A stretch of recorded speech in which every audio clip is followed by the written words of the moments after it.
శుభం వ్యాధ శ్రీ గురుభ్యో నమః. వృషభ రాశి వారికి ఏప్రిల్ 15వ తారీఖు నుండి 30వ తారీఖు వరకు ఏ విధంగా ఉందనే విషయాన్ని మనం విశేషంగా తెలుసుకోవడం ప్రయత్నం చేద్దాం. వృషభానికి ద్వితీయ స్థానంలో బృహస్పతి, చతుర్థంలో కేతువు, అదేవిధంగా భాగ్యస్థానంలో చూస్తే ఎటువంటి గ్రహం లేకపోయినప్పటికీ రాజ్యంలో రాహు, లాభస్థానంలో చూస్తే ఈ 3 గ్రహాలు రవి, కుజుడు, శని 3 గ్రహాలు, దాంతోపాటు బుధుడు. రవి కొంత మేషంలోకి వచ్చాడు కాబట్టి మేషంలో మాత్రం వ్యయంలో రవి ప్లస్ శుక్రుడు యొక్క ప్రభావం కనిపిస్తోంది.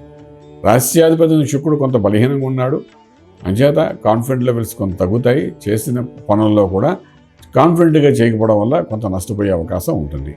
ఆర్థిక విషయానికి వచ్చేటప్పుడు ఉద్యోగంలో మనం ఏదో ప్రమోషన్స్ కోసం ఎక్స్పెక్ట్ చేస్తాం, కానీ ఆ ప్రమోషన్ రాదు. కొంచెం మానసిక ఒత్తిడి, ఆర్థిక బలం కొంత బలహీనపడే అవకాశం బాగా కనబడుతుంది. అదేవిధంగా వ్యాపారస్తుల దగ్గరికి వచ్చినప్పుడు కూడా వ్యాపారం ప్రాఫిట్లోనే వెళ్తా, కానీ చేప కింద నీళ్ళ కొంత నష్టం కూడా జరుగుతుంది. అది బయటపడడానికి అవకాశం ఉండదు, కానీ లాంగ్ టర్మ్లో బయటపడే అవకాశం ఉంటుంది, చెప్పడానికి అవకాశం ఉంటుంది. ఫైన్. శుభవార్తలు వింటారు, శుభేర కార్యక్రమం పడుకుంటారు. విదేశాలకు వెళ్ళి చదువుకోవాలనుకున్న విద్యార్థులకు పెద్ద అనుకూలమైన పరిస్థితి కాదని చెప్పవచ్చు. అలాగే విదేశాల్లో చదువుకుంటున్న విద్యార్థులు మాత్రం ఉద్యోగరీత్యా చేసే ప్రయత్నాల్లో సఫలీకృతం అవుతారు.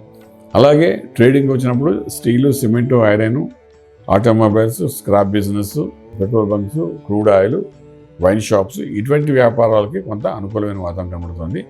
వ్యాపారం రన్ అవుతుంది, మినిమం ప్రాఫిట్స్తో బయటపడే అవకాశాలు కనబడుతున్నాయి. అలాగే మనం తీసుకున్నప్పుడు శుభార్తలు వింటారు, శుభమైన కార్యక్రమంలో పాల్గొంటారు.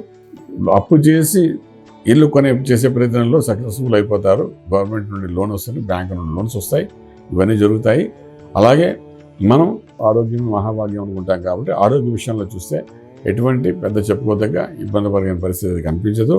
కానీ ఇక్కడ మన మంత్రం దగ్గరికి వచ్చినప్పుడు మాత్రము రాజ్యంలో రాహు ఉన్నాడు, అదేవిధంగా లాభంలో 3 గ్రహాల ప్రభావం ఉన్నప్పటికీ వ్యయంలో ఉన్న రవి యొక్క ఇన్ఫ్లుయెన్స్ బాగా పడుతుంది.